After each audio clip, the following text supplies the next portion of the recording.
Hi friends, welcome to Deepika reviews. ఈ video మీకు నచ్చినట్లయితే వీడియోని లైక్ చేసి షేర్ చేసి సబ్స్క్రైబ్ చేసుకోవడం మర్చిపోకండి. విహారీ గారు నిర్దోషి అని నిరూపించడానికి మరో సాక్షి కూడా ఉన్నారు జడ్జి గారు అని చెప్పి జేడి చెప్తూ ఉంటుంది. ఎవరు? చనిపోయినా ఆ సిరీనా అని ప్రాసిక్యూషన్ లాయర్ అడుగుతూ ఉంటాడు. కాదు పీపీ గారు, సిరి ఆటోలో వెళ్ళిన ఆటో డ్రైవర్ అని చెప్పి జేడి అంటుంది. దాంతో అంబిక, సుభాష్ షాకింగ్గా జేడీ వైపు చూస్తూ ఉంటారు. ఆ యాక్సిడెంట్లో ఆటో డ్రైవర్ కూడా చనిపోయినట్టు సాక్ష్యాలను కోర్టుకు సబ్మిట్ చేశారు కదా అని జడ్జి గారు అంటూ ఉంటారు.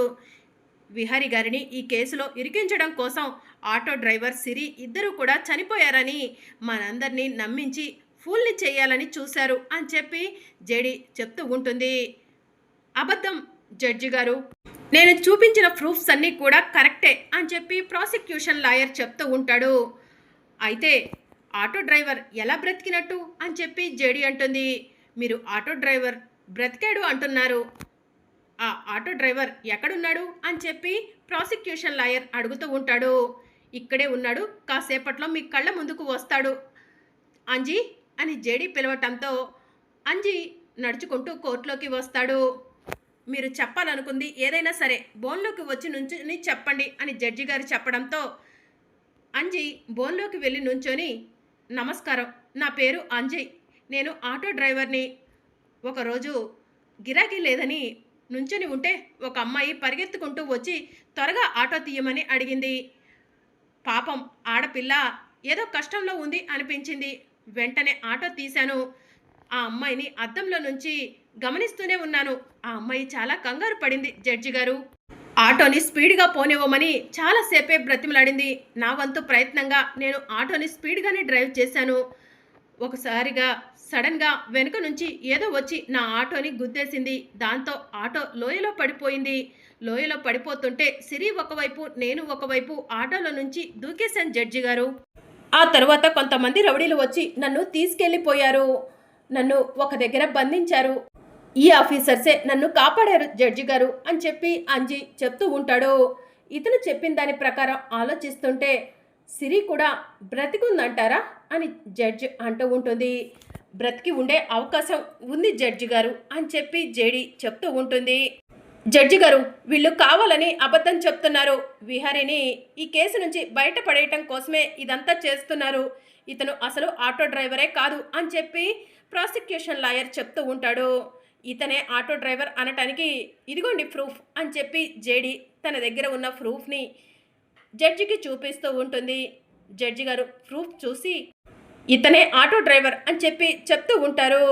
జడ్జి గారు, అంజీ బ్రతికున్నాడంటే సిరి కూడా ఖచ్చితంగా బ్రతికే ఉంటుంది. సిరి ఎక్కడ ఉన్నా వెతికి మేము తీసుకొస్తాము. విహారీ గారిని నిర్దోషిగా వదిలేయండి. విహారీ గారు ఏ తప్పు చేయలేదు. అంజీని బంధించిన వల్లే విహారీ గారిని ఈ కేసులో ఇరికించారు. దయచేసి విహారీ గారిని నిర్దోషిగా వదిలేయండి అని చెప్పి జేడీ చెప్తూ ఉంటుంది. అలా ఎలా వదిలేస్తారు జడ్జి గారు? విహారీ గారు ఇప్పుడు దోషో కాదో ఇంకా కోర్టు నిర్ణయించలేదు. సిరి ఎక్కడ ఉన్నా పోలీసు వాళ్ళు వెతికి పట్టుకుంటేనే కదా విహారీ గారు నిర్దోషి అయ్యేది. సిరిని వెతికి పట్టుకోకుండా నిర్దోషి అని ఎలా అంటారు? దయచేసి విహారీ గారిని నిర్దోషిగా వదిలేయకండి. సిరి దొరికిన తర్వాత విహారీ గారిని నిర్దోషిగా వదిలేయండి జడ్జి గారు అని చెప్పి ప్రాసిక్యూషన్ లాయర్ చెప్తూ ఉంటాడు. అది కాదు జడ్జి గారు అని జేడీ చెప్తూ ఉంటే అబ్జెక్షన్ ఓవర్ రూల్. సాక్ష్యాధారాలను పరిశీలించిన మీదట విహారీని ఈ కేసులో ఎవరో కావాలనే ఇరికించారని కోర్టు నమ్ముతుంది. కానీ సిరి అనే అమ్మాయి బ్రతికుందని పోలీసు వాళ్ళు చెప్తున్నారు కాబట్టి సిరి ఎక్కడ ఉన్నా కూడా వెతికి పట్టుకోమని పోలీసులకు కోర్టు ఆదేశాలు ఇవ్వటమైంది. సిరిని వెతికి తీసుకొచ్చే వరకు విహారీ గారు కస్టడీలోనే ఉంటారు. సిరిని తీసుకొచ్చిన తరువాతే విహారీ గారిని నిర్దోషిగా వదిలేస్తాము. అప్పటి వరకు ఈ కేసుని వాయిదా వేయటం జరుగుతుంది. ది కోర్ట్ ఈజ్ అడ్జర్న్డ్ అని జడ్జి గారు అక్కడి నుంచి వెళ్ళిపోతారు. ఇక జేడీకేడి విహారీ దగ్గరకు వెళ్ళి, విహారీ గారు సారీ, మిమ్మల్ని బయటికి తీసుకురాలేకపోయాము అని చెప్పి చెప్తూ ఉంటారు. పర్వాలేదు జేడీ, మీ ప్రయత్నం మీరు చేశారు. సిరి బ్రతికుందని తెలిసింది, నాకు అంతే చాలు అని విహారీ చెప్తూ ఉంటాడు. ఆంటీ, నిజంగా మా అమ్మ బ్రతికుందా అని క్రిష్ అడుగుతూ ఉంటాడు. మాకు తెలిసిన వరకు మీ అమ్మ ఖచ్చితంగా బ్రతికే ఉంది క్రిష్ అని చెప్పి జేడీ అంటుంది. మేడం మా అమ్మను త్వరగా వెతికి పట్టుకోండి, నాకు మా అమ్మను చూడాలనుంది అని క్రిష్ చెప్తూ ఉంటాడు. క్రిష్, డోంట్ వరీ, బాధపడకు, మీ అమ్మ త్వరలోనే నీ దగ్గరకు వస్తుంది అని విహారీ ధైర్యం చెప్తూ ఉంటాడు. మా అబ్బాయిని ఈ కేసు నుంచి బయటపడేసినందుకు మేము మీకు ఎప్పటికీ రుణపడి ఉంటాము అని యమున చెప్తూ ఉంటుంది. పర్వాలేదు ఆంటీ, విహారీ గారు ఎంత సిన్సియరో మాకు తెలుసు, అందుకే విహారీ గారిని బయటికి తీసుకురావడం కోసం ఈ కేసుని పర్సనల్గా తీసుకున్నాము. త్వరలోనే సిరిని వెతుకు పట్టుకుంటాము. ఆ తర్వాత విహారీ గారు నిర్దోషిగా బయటికి వస్తారు. అప్పుడు మీరు మాకు థ్యాంక్స్ చెప్దురు అని చెప్పి జేడీ అంటుంది. సరే అమ్మా అని చెప్పి యమున అంటుంది. సార్ బయలుదేరదామా అని పోలీసులు విహారీని అంటూ ఉంటారు. సరే వెళ్దాం అని చెప్పి విహారీ అంటాడు. నానా విహారీ అని యమున ఏడుస్తూ ఉంటే, అమ్మా నువ్వు ఏడిస్తే పిల్లలకు ధైర్యం ఎవరు చెప్తారమ్మా అని చెప్పి విహారీ అంటాడు. క్రిష్, సిరి, మీరిద్దరూ కూడా ఒకరికొకరు కలిసి ఉండాలి అని విహారీ చెప్తూ ఉంటాడు. క్రిష్, నువ్వు ఏడవకూడదు, హ్యాపీగా ఉండాలి అని విహారీ చెప్తూ ఉంటే, నానా క్రిష్ని నేను చూసుకుంటానులే, మీరేం బెంగ పెట్టుకోకండి అని సిరి చెప్తూ ఉంటుంది. అది చూసిన యమున సహస్ర ఇరిటేట్ అవుతూ, ఇది ఒక పెద్ద ఆరిందా, వాణ్ణి చూసుకుంటుందంట అని తమలో తామే అనుకుంటూ ఉంటారు. ఇక మరోవైపు అంబిక, సుభాష్ ఇద్దరు కూడా పక్కకు వెళ్తారు. విహారీకి ఆల్మోస్ట్ శిక్ష పడిపోయింది, ఇక విహారీగాడు బయటికి రాడు అనుకున్నాను. ఆఖరి నిమిషంలో ఆ జేడీ కేడీలు వచ్చి మొత్తం స్పాయిల్ చేశారు అని అంబిక అంటుంది. సారీ అంబిక అని సుభాష్ అంటాడు. దాంతో అంబిక సుభాష్ చంపపై లాగిపెట్టి ఒకటిచ్చి, ఏ పని కూడా సరిగ్గా చేయవు, అందరూ చచ్చు దద్దమ్మలే దొరుకుతారా నీకు అని చెప్పి అంటూ ఉంటుంది. అది కాదు అంబిక అని సుభాష్ అంటూ ఉంటే, ఆ సిరి విషయంలోనైనా కాస్త జాగ్రత్త పడండి, ఆ సిరి దొరికిందంటే విహారీ పూర్తిగా శిక్ష నుంచి బయటికి వస్తాడు, మళ్ళీ విహారీ మనకు దొరకటం కష్టం అని చెప్పి అంబిక అంటుంది.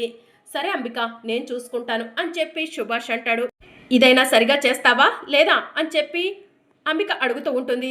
లేదు అంబిక, ఇప్పుడే ఆ వడ్డీ శకుంతలతో మాట్లాడతాను అని చెప్పి సుభాష్ చెప్తూ ఉంటాడు. సరే త్వరగా కానివ్వు అని చెప్పి అంబిక అక్కడి నుంచి వెళ్ళిపోతుంది. ఇక సుభాష్ వడ్డీ శకుంతలకు ఫోన్ చేస్తాడు. చెప్పండి సారు, మీ ఫోన్ కోసమే ఎదురు చూస్తున్నాను, ఆ విహారికి శిక్ష పడినట్టేనా అని చెప్పి వడ్డీ శకుంతల అడుగుతూ ఉంటుంది. శిక్ష నుంచి విహారీ తప్పించుకున్నాడు అని చెప్పి సుభాష్ అంటాడు. అలా ఎలా వదిలేశారు అని చెప్పి వడ్డీ శకుంతల అడుగుతూ ఉంటుంది. ఆటో డ్రైవర్ చనిపోలేదని ఆ జేడీ కేడీలు ఆటో డ్రైవర్ని డైరెక్ట్గా తీసుకొని కోర్టుకే వచ్చారు. ఆటో డ్రైవర్ ఉండటంతో ఆ సిరి కూడా బ్రతికే ఉంటుందని కోర్టుని వాయిదా వేశారు. అందుకే నేను నీకు ఒక ముఖ్యమైన విషయం చెప్దామని ఫోన్ చేశాను అని సుభాష్ అంటాడు. ఏంటో చెప్పండి సారు అని చెప్పి వడ్డీ శకుంతల అడుగుతూ ఉంటుంది. ఆటో డ్రైవర్ ఉన్నాడు కాబట్టి సిరి కూడా బ్రతికుందని అందరిలో అనుమానాలు వచ్చేశాయి. సిరిని వెతుక్కుంటూ పోలీసులు ఖచ్చితంగా వస్తారు. వాళ్ళకి చిన్న క్లూ దొరికినా కూడా సిరి ఆచూకీ తెలుసుకుంటారు. నువ్వేం చేస్తావో నాకు తెలీదు, సిరిని అండర్ గ్రౌండ్లోకి పంపిస్తావో పంపించు, లేదంటే ఈ లోకంలో లేకుండైనా చెయ్యి అని చెప్పి సుభాష్ అంటాడు. సరే సారు, ఇప్పుడే దాని భరతం పడతాను, అది నాకు ప్రతి విషయంలో అడ్డొస్తుంది, దాన్ని అంతం చేస్తాను అని చెప్పి వడ్డీ శకుంతల అంటుంది. పని ఫినిష్ చేసి ఆ తరువాత నాకు ఫోన్ చేయి అని సుభాష్ ఫోన్ కట్ చేస్తాడు. పదండ్రా పోదాం అంటూ వడ్డీ శకుంతల రౌడీలతో కలిసి సిరిని బంధించిన దగ్గరికి వెళ్తూ ఉంటుంది. ఇక మరోవైపు జేడీ ఆలోచిస్తూ ఉంటే, ఏం ఆలోచిస్తున్నావు జేడీ అని సంధ్య అడుగుతూ ఉంటుంది. సిరి బ్రతుకుందన్న అనుమానం మనకు వచ్చింది కాబట్టి సిరికి ప్రమాదం తలపెట్టే అవకాశం ఉంది, సిరిని ఎలాగైనా కాపాడాలి అని చెప్పి జేడీ అంటుంది. సిరి నిజంగా బ్రతికుంటే నువ్వు చెప్పినట్టుగా సిరికి ప్రమాదం తలపెట్టే అవకాశం ఉంది జేడీ అని చెప్పి కేడీ అంటాడు. అందుకే ముందుగా మనం ఆ వడ్డీ శకుంతలపై ఒక కన్ను వేసి ఉంచుదాం అని చెప్పి జేడీ అంటుంది. సరే జేడీ అని చెప్పి కేడీ అంటాడు. ఇక మరోవైపు క్రిష్ రోడ్డు మీద నడుచుకుంటూ వెళ్తూ ఉంటాడు. మా అమ్మ చనిపోయిందని చెప్పి ఆ వడ్డీ శకుంతల తెగ సంబరపడిపోతుంది. మా అమ్మ చనిపోలేదు, బ్రతికే ఉందని ఆ వడ్డీ శకుంతలకు చెప్తాను అని క్రిష్ తనలో తానే అనుకుంటూ రోడ్డు మీద నడుచుకుంటూ వెళ్తూ ఉంటాడు. ఇక మరోవైపు జేడీ కేడీలు కూడా వడ్డీ శకుంతల ఇంటిపై కన్నేసి ఉంచడానికి వెళ్తూ ఉంటారు. ఇక మరోవైపు వడ్డీ శకుంతల కత్తి తీసుకొని సిరి ఉన్న రూమ్ దగ్గరకు వెళ్తుంది. సిరి మోహానికి ఉన్న మాస్క్ని తొలగిస్తుంది. సిరి వడ్డీ శకుంతల్ని చూసి, నన్ను మళ్ళీ కిడ్నాప్ చేసింది నువ్వేనా? ప్లీజ్ నీకు దండం పెడతాను, ఈసారి నీకు ఏ విషయంలో కూడా నేను అడ్డురాను, నన్ను వదిలిపెట్టు అని చెప్పి లక్ష్మి వడ్డీ శకుంతల్ని అడుగుతూ ఉంటుంది. నిన్ను వదిలిపెడితే స్టేషన్లో కూర్చునేది నేను సిరి, అందుకే నిన్ను ఈ లోకంలో లేకుండా చేయాలనుకుంటున్నాను అని చెప్పి వడ్డీ శకుంతల చెప్తూ ఉంటుంది.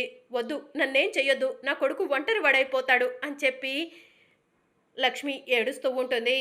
రేయ్, ఈ కత్తితో దీన్ని నరికి నరికి చంపుదాంరా అని చెప్పి వడ్డీ శకుంతల రౌడీలకు చెప్తూ ఉంటుంది. సరే అక్క అని చెప్పి రౌడీలు అంటారు. ఇక లక్ష్మిని వడ్డీ శకుంతల కత్తితో నరకబోతూ ఉండగా లక్ష్మి కూర్చున్న కుర్చీని వడ్డీ శకుంతల మీద పెట్టి ఫైట్ చేస్తూ ఉంటుంది.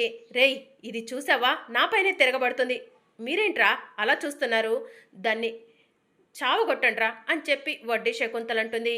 ఇక లక్ష్మి కుర్చీని గట్టిగా పట్టుకొని రౌడీలను కొడుతూ ఉంటుంది. మరోవైపు వడ్డీ శకుంతల్ని కొడుతూ ఉంటుంది. కుర్చీ దెబ్బకు రౌడీలు వడ్డీ శకుంతల అక్కడికక్కడే కుప్పకూలి పడిపోతారు. ఇక లక్ష్మి తన చేతికి ఉన్న తాళ్లను మెల్లగా ఓపెన్ చేసుకుంటుంది.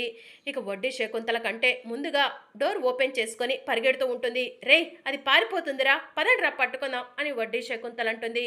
ఇక లక్ష్మి వడ్డీ శకుంతల ఇంట్లో నుంచి బయటకు వచ్చేసి రోడ్డు మీద పరిగెట్టుకుంటూ వెళ్తూ ఉంటుంది. ఇక వడ్డీ శకుంతల రౌడీలు లక్ష్మి వెనక పరిగెడుతూ ఉంటారు. ఇక లక్ష్మి అలా పరిగెట్టుకుంటూ వెళ్తూ ఉంటే క్రిష్ ఎదురుగా వస్తూ ఉంటాడు. క్రిష్ లక్ష్మిని చూసి అమ్మా అని చెప్పి గట్టిగా కేకేస్తాడు. ఇక లక్ష్మి క్రిష్ని చూసి నాన్న క్రిష్ అని చెప్పి క్రిష్ని గట్టిగా హక్ చేసుకుంటుంది. అమ్మా, నీకేం కాలేదమ్మా, నువ్వు బ్రతికే ఉన్నావమ్మా అని చెప్పి క్రిష్ లక్ష్మిని హక్ చేసుకొని ఏడుస్తూ ఉంటాడు.